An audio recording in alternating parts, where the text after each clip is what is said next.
What's up, guys, and welcome back to a Sports Talk. So I'm going to start this video off revealing my top 6 following Week 11. Number 1, I obviously have Georgia.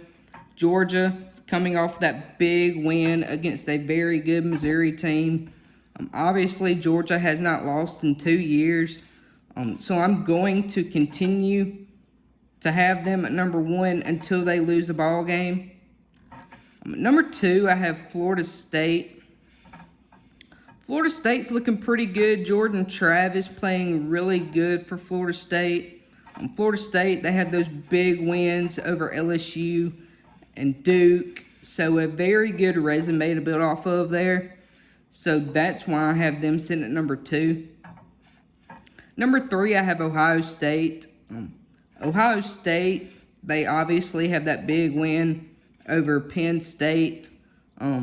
I would honestly have Ohio State at number 2 ahead of Florida State if it wasn't for Ohio State's offense. I believe that offense is probably eventually down the road going to hurt Ohio State.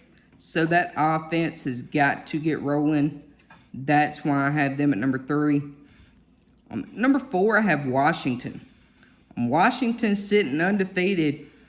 They obviously have Michael Penix Jr. quarterback. He's looking lights out, looking like probably a front runner Heisman contender. So that's why I have them at number 4.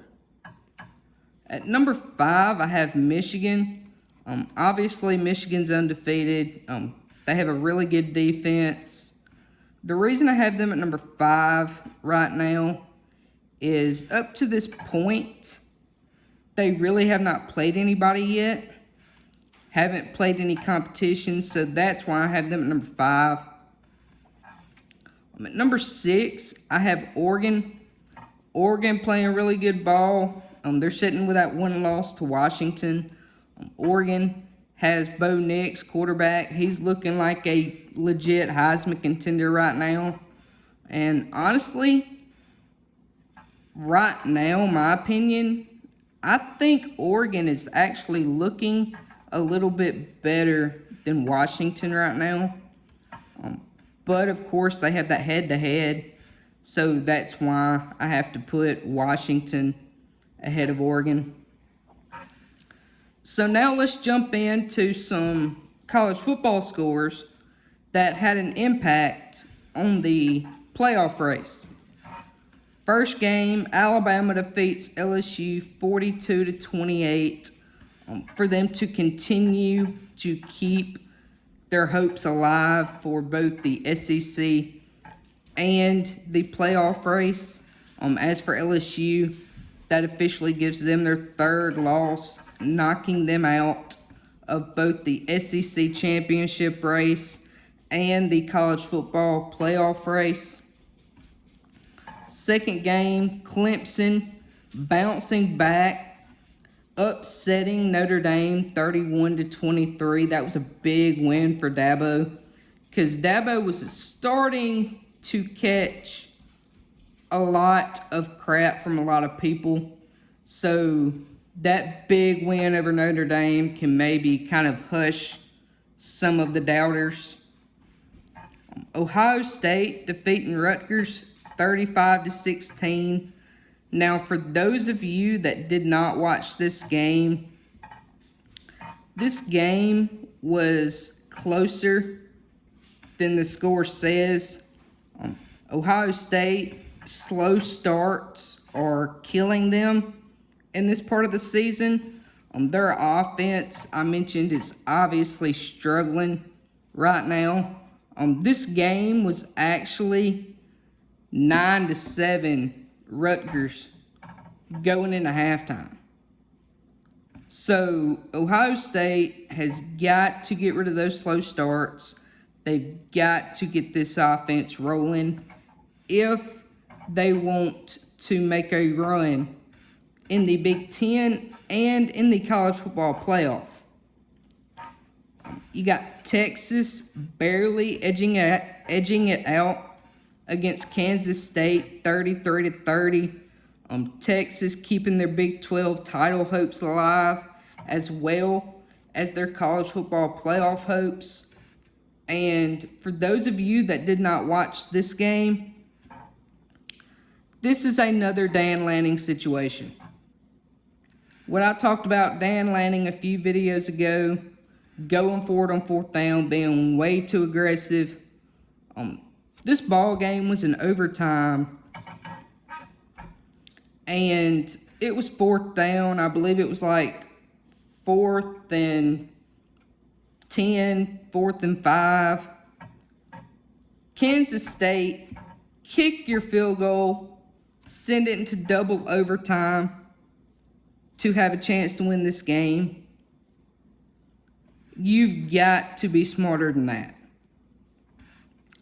You've got Ole Miss barely edging it out against Texas A&M, 38-35.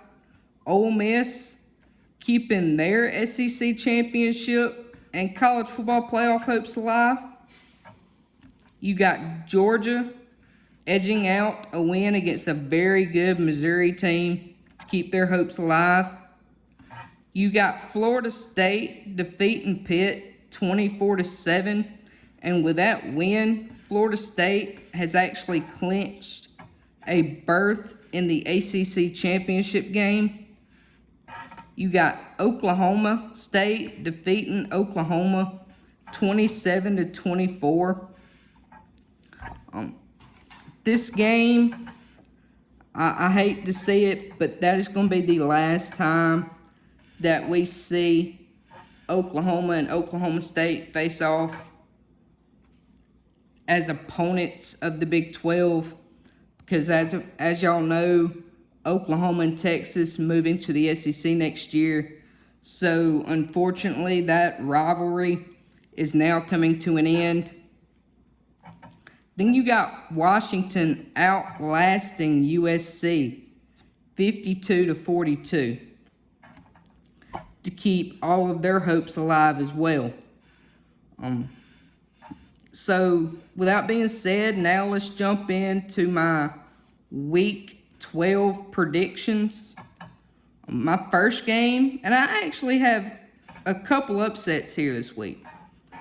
My first game is Michigan and Penn State.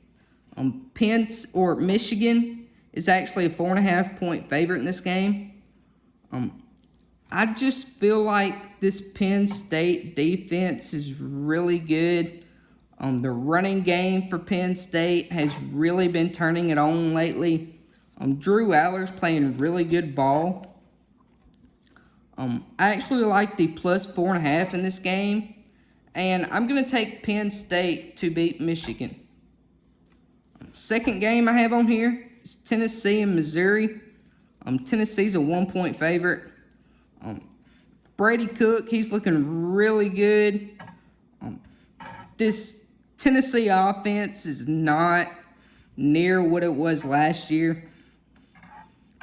The Missouri defense really good. I feel like Missouri can score enough, and I feel like their defense can do enough. I like the +1 for Missouri, and I like Missouri to pull this game out. My next game I have is Washington and Utah. Washington's a 9-point favorite. Utah, of course, without their quarterback, Cam Rising. Michael Penix Jr., he's just too good. This offense is way too explosive for Washington. I just don't think Utah is going to be able to keep up with Washington's offense. I like Washington to win this game, and I like the -9 for Washington as well. My next game is Ole Miss and Georgia. Georgia is an 11-point favorite. This Georgia rushing defense is not real good at all. Then on the other side of the ball, you have Ole Miss, who has one of the best running backs in the SEC in Quinshon Judkins, a very explosive offense. And plus, this Georgia team has been very inconsistent all year with slow starts. I have a feeling that Ole Miss offensively is going to go into Athens and punch them in the mouth, get that offense rolling early. And I actually like Ole Miss to upset Georgia in Athens this weekend. Then my final game, I have USC and Oregon. Oregon's a 15-point favorite in this game. Now expect tons of fireworks in this game. This game is going to be an offensive explosion. You got two very good quarterbacks, Bo Nix for Oregon. Then you got Caleb Williams for USC. I just feel like there's a lot of stuff going on at USC right now. This defense was already terrible at USC, and now they're currently without a defensive coordinator, which I will get into that in another video. I just feel like Oregon's the better team in this game. I do like the plus 15 for USC, but I'm going to take Oregon to win this ball game. So without being said, that is my rankings, my scores, and my predictions for this past week and this week. So I hope y'all enjoyed it, and I will see y'all in the next video.